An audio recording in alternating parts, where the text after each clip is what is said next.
Hey guys, thanks for joining me for another Dissidia Final Fantasy Opera Omnia video. Today your boy's going to do a character guide on Irvine, because as it turns out I've never done one on this guy, because the last time he got an upgrade, I still hadn't gotten his LD, right? So I picked it up randomly somewhere. I think it was during the anniversary when you could just get random LDs. I don't know, I got it somewhere, but this guy was one of the LDs I went the longest without having. Now I've got it, and he just came back on a banner. So I know he's not hype or anything, but let's go ahead and do a character guide just so you can understand his kit and maybe how to play him a little bit. And this could be good for down the road, because eventually he'll get an upgrade and be good at some point. But right now he definitely won't be all that, but we'll see what he can do. Just to see how he might handle like a Shinryu fight. So we're going to bring him into one here, and we're going to see what this man can do. So in this video, we're going to take a look at his calls, his artifacts, and his spheres, right? So Irvine's calls, nothing too crazy notable, but there is a little bit of value in the LD call, right? So his 15 call is called Scattershot. This is just going to do an attack, and then you basically get like a physical attack up to the calling party member, and then it's going to put a ranged resist down, so a ranged imperil on the enemies. Ranged imperil isn't the most common thing, but with how easy it is to enchant imperil with elements, having like ranged or melee or magic imperil, it's not as cool as it used to be. It used to be a really cool thing, but it's not a big deal anymore, right? So nothing to worry about there. Dark ammo I do think has some value, mainly because it puts the dark shot debuff on the enemy, and part of what this dark shot does is a 20% HP damage taken up. HP damage taken up is one of the really good things you do want to have on a call. I think there are just better calls in the game that do that, but this is definitely like one you can use. So if you have Irvine and you don't have any other HP damage taken up calls, you definitely can use it, right? Okay. So with that, let's go ahead and take a look at Irvine here. He's very generic, very basic, which means he's easy to play, but also means he doesn't really have a lot of value in today's game. I've said this before, he's an LD only character, and he's mainly just a ranged damage dealer. His damage cannot compete with other force level characters, right? So for his artifacts, you just want to go attack 108, max brave 330. He's also an older character. He doesn't have like a C50 passive to equip. So just go traditional attack 108, max brave there. And then on the spheres, you definitely have options, but as a ranged damage dealer, that his kit doesn't really depend on like normal attack stats like getting buffs and things like that. You can just go ranged attack on him. So I decided on the A slot to use Kane. Kane is a pretty high attack up for ranged attack specifically. It's a sphere I'm not going to use on other characters, so I feel like this is a pretty good spot. I can throw that down. The D slot, I think Wakka is one of the better choices here. Wakka is a max brave and attack up for the party. And the difference between this and like a hope sphere or something like that is that this one you can't use on any character. So if I have an excuse to use this guy, I'm typically going to do it. Wakka only works on characters that have 5 or more buffs. Irvine inherently does give himself 5 buffs, so without any help, he can sustain this Wakka sphere, right? So I think that's a really good spot for that one.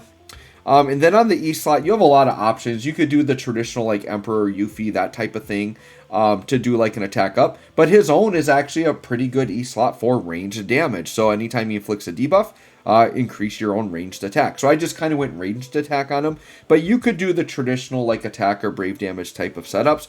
I just see Irvine, especially since he's not like top tier meta, but he's a really good place where you can throw some of these ranged damage spheres or these Wakkas, which you can't use on a lot of characters. And they're still like very good overall. And even if Irvine does become really good, these I still think are going to be recommended calls, unless whatever his next rework is, like gives him brave gain scaled on like say max brave, or he gets something that scales on just like attack and not ranged attack, then you might want to change these up. But for now I had plenty of these refined, so I felt pretty good going with those, right? All right, so let's go ahead and hop into the showcase. This is pretty much like a bare minimum for what you'd call a maxed out Irvine. I've got all of his weapons maxed, but I do not have his armor blue, and I only have him Force Enhanced 10. But for the most part, he's going to be okay. And you know what? For the showcase, I suppose let's throw an Ultima Gun on him, because that's really going to help his damage. Because he's not like an FRBT character at all. So this is going to give him stats that are better than a green BT. Even though it's just a supplement level 0, it's still going to give him a lot of stats. So sure, let's put that on Irvine to make him look a little bit better. And let's hop in. So a character like this, Obviously, his damage is not going to be good. Spoiler alert, the damage will not be good. If he gets any type of decent damage, I'm going to be shocked. Really, I think the most valuable thing in his kit is the Dark Shot debuff, because it does do the HP damage up, but it's not really worth it for what you're sacrificing in that party slot, right? As a call, though, I think there is some use for it there, but maybe I could be wrong, right? Maybe Irvine's better than I think. Let's see. And I'm going to make him look good. I'm running him with Penelo and Garnet, two of the best supports in the game.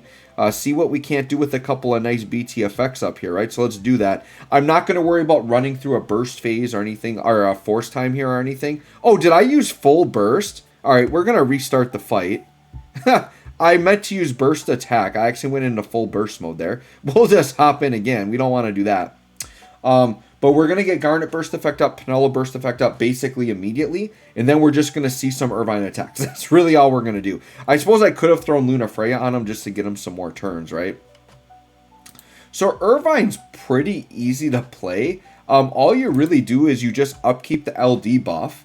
You use his EX anytime it pops up, and then you just spread out your attacks. That's really all you do. He's super, super basic.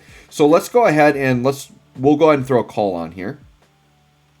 And then I'll just start with the LD, because that's going to be his most notable thing. And we'll just go from there, show off each of his attacks. We'll see what the damage looks like. So here's the LD, and we'll just use his AA.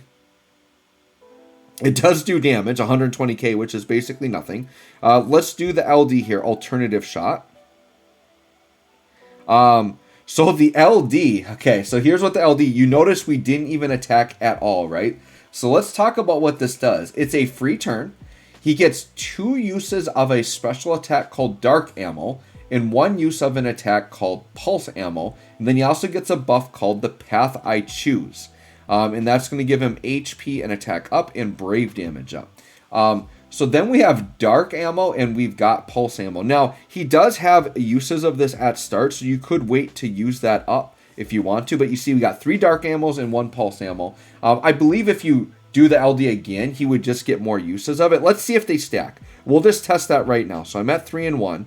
Or actually, you know what? I think he had 1. We'll double check. Let's just use it. I don't know if you can stack above 1 and 3, but we'll see.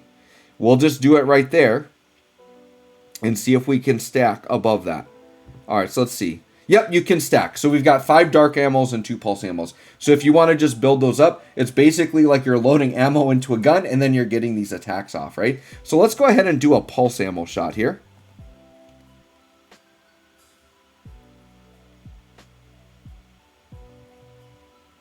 I mean, 500k AoE, it is like not good damage, but for what he is and how long it's been since his rework, that's actually okay, right? It's solid for what this character is. And we didn't have BTFX up, right? So we'll maybe look at that again with some BTFX going here. I'm going to do good here and actually not do the burst phase with Garnet. So Divine Judgment is what I want to press there. So really the LD is just to upkeep buffs and then refresh that ammo or put ammo in the gun, you know, if you want to. Because it's stackable, you could just load up a bunch of ammo if you wanted to. So what I foresee this guy, and I don't think he's gotten an FR and JP, I could be wrong, but whenever he gets an FRBT, what I would foresee you doing is using the LD to load up a bunch of ammo, go into the BT and unload these big dark and pulse ammo attacks during the BT is probably how you'd run this guy. Alright, we're going to get a couple of Penelo's relevant buffs up. And then, let's see, maybe we'd toss down a Raijin if that's what I got. Yep, let's just put Raijin on. Just be really safe here, make sure we don't die. Okay. And then let's go ahead and pop BT effect. And then with Irvine, we'll go ahead and take a look at Dark Ammo. So Pulse Ammo was just the big attack you saw there, and it does fill the EX gauge 20%.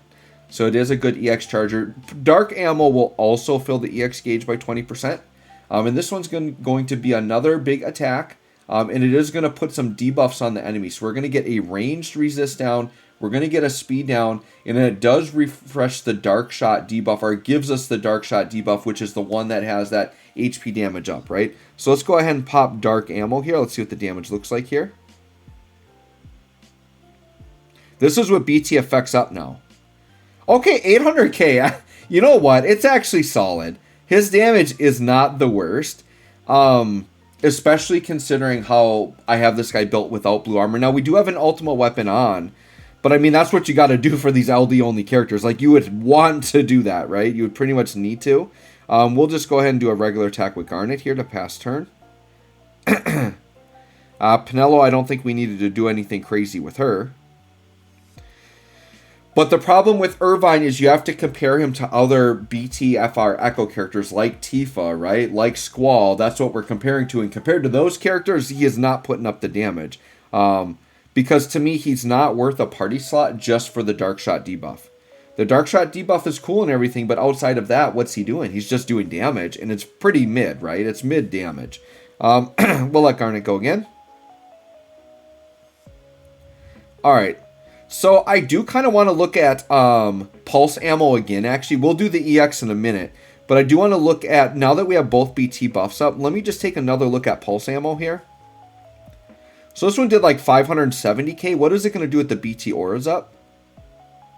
Okay, about 800k. So both of his shots are pretty balanced. So when you got him in a nice setup like this, you're looking at 800k. For a character like this is fine.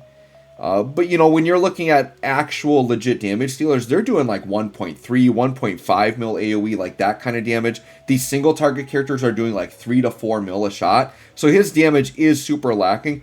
I was honestly expecting him to be like under 500k. So I'm still like mildly impressed, even though it's still not very good damage. Because it's been a hot minute since Irvine's gotten any type of rework, right? I think he's a character that does have potential. They just have to be creative. I think he's the type of character where they could give him like a trap or a follow-up mechanic, and then having the HP damage up combined with that, I think he could be pretty nasty. It'll just depend on what they decide to do. And like I said, he might already have this on JP. I just am not aware of it or haven't paid attention to it. I probably could just check out Dissidia Compendium and see if he does, right? I might do that quick as I'm recording the video. Let's see what Irvine's latest rework is here as we go through and watch the attacks. All right, let's go ahead, though, while we're on it. We do need to take a look at the EX here.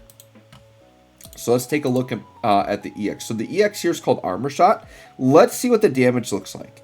I'm hoping for at least 1 mil damage. It would be nice if we could get something over 1 million. Let's see what we got here. Still like 800k. That's kind of where he's topping out, 800k.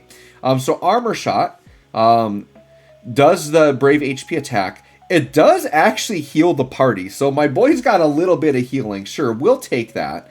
He does a Brave gain while he attacks, and then he gets a Snipe buff, and then we get the Range and Peril with that. So the Snipe buff is a max Brave up, HP damage up to himself, and then party attack up, overflow up, and ranged overflow stolen up. So in particularly, his buffs hit range damage dealers a little bit better than regular characters. And I talked about this before when we were going over like the should you pull for Mog. Range damage dealers as a whole are probably the weaker of the 3 classes, right? When you're talking melee, magic, and ranged. Ranged is definitely like the weakest. Not to say there aren't any good range damage dealers. There are some very good ones. But it's tough to make like really good full range team comps. Just use like Irvine and Fran, like characters like that, right? That want to be on range comps. And now Mog with his FR. But Mog, you can just manage his own FR and you're good, right? All right, so let's have Penelo just attack through here. And let's continue my research here. Let's see what Irvine's looking like on JP really quick. Irvine. Yeah, I'm not seeing an FRBT here. Let me just go ahead. Yeah, I think my boy is due.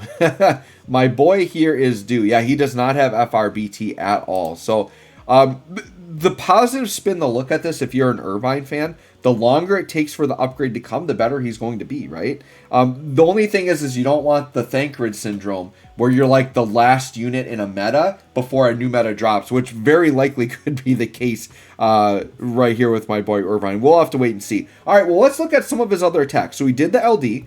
We looked at the new HP plus attacks, the Dark Ammo, the Pulse Ammo. Those are very good. Let's take a look at Canister Shot here, the 15. All right, 600k, not the craziest, right? And it just does a max brave up and a speed down on the enemies. Super basic, super simple. We'll get to Irvine one more time, and I think we'll wrap it up from there. We've pretty much seen it all, right? The one thing with his AA that I should note that I used right away, that is the the debuff Act Longer shot. It does make it so any debuffs that he inflicts add 4 turns onto it. So that is very notable. And potentially with a rework, they could add another nasty debuff with him. Like I said, I could see him being the type of character that would maybe apply traps in the future or do off turn. That definitely could be a thing here. I let the enemies hit force time. It's been a hot minute since I've had a force time on this fight. What we'll do is we will just summon phase here just to make sure that we don't get messed with. But I really just need to show one more attack here with Irvine, right? And then attack and brave damage limit up for that AA as well. Let's do scatter shot. This is the last thing we need to see for our boy. Ooh, 400k. Yeah, that's the kind of damage I was expecting. So even though I was mildly surprised with some of the damage, my expectations were very, very low. So even though those expectations were exceeded a little bit, he's still not very good, right? So anyways, guys, let me know what you think of Irvine. Let me know what you think his FRBT rework should look like. Thanks for watching. We'll catch y'all on the next one.